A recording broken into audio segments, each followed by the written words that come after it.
బ్రాహ్మణ సోదరులు మాట్లాడిన మాటలు వాళ్ళు వ్యక్తిగతంగా ఫీల్ అవుతున్నారు, వీళ్ళు మమ్మల్ని తిడుతున్నారు, మమ్మల్ని దోషులను చేస్తున్నారు, మా జోలికి రాకండి అని గుమ్మడికాయల దొంగలు ఎవరు అనగానే వీళ్ళు భుజాలు తడుముకున్నారు. నిజానికి వీళ్ళు దొంగలు గారు.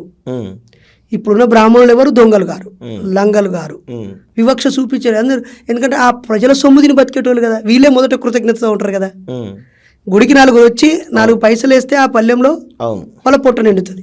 ఈ సమాజం అంతా పచ్చగా ఉండి మంచిగా ఉంటేనే పంటలు పండి అంటేనే వాళ్ళు దేవునికి అయినా విరాళాలు ఇస్తారు. ప్రజలు మంచిగా ఉంటేనే వీళ్ళ బతుకుతారు. ప్రజల మీద ఆధారపడి వీళ్ళకి ప్రత్యేకంగా వృత్తి అంటూ లేదు. చాకలి వాళ్ళంటే బట్టలు శుభ్రం చేసుకుంటారు, హక్కు ఉంటుంది. మంగళ వాళ్ళు గడ్డం చేస్తారు, కుమ్మరి వాళ్ళు కుండలు చేస్తారు, పద్మశాలీలు బట్టలు నేస్తారు, కాపులు రెడ్లు వ్యవసాయం చేస్తారు. ఒక్కొక్క కులానికి ఒక్కొక్క పని ఉంది. బ్రాహ్మణులకు వృత్తి లేదు. అక్కడ వాళ్ళు మోసపోయారు పాపం. ఈరోజు వాళ్ళు సిగ్గుపడడానికి, తలదించుకోవడానికి, నలుగురు ముందు అవమానంగా అభద్రతా భావానికి గురి అవ్వడానికి కారణం అదే కదా జరిగిన లోపం.